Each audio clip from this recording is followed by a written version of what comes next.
I think there's a potential for I think there's a very strong potential that the US dollar loses its global singular reserve currency status.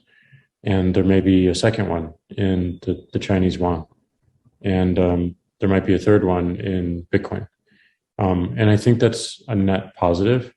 I'm obviously rooting for Bitcoin because of the properties behind it, because it's transparent, because no company or individual controls it, because no government controls it, because it's resilient, it's secure, it's never been hacked, it's never gone down.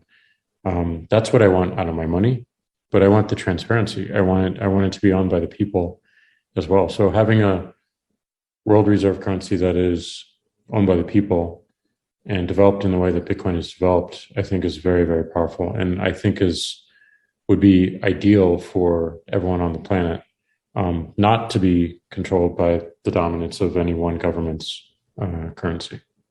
But I do think that we're moving away from a time when there's one, and there will probably be many, and then maybe one will become dominant. I believe that the currency we use is a huge part of the answer, and I believe that the internet deserves and requires a native currency, and that's why I'm such a huge believer in Bitcoin, because it just our biggest problem as a company right now is we cannot act like an internet company. Open a new market, we have to have a partnership with a local bank. We have to pay attention to different regulatory onboarding environments. And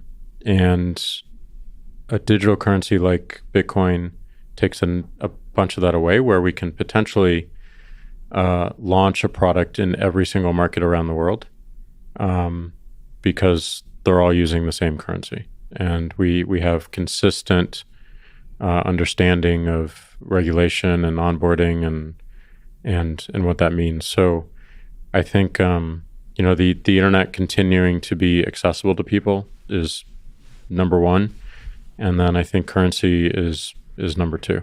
And it will just allow for a lot more innovation, a lot more speed in terms of what we can build and others can build, and it's just really exciting.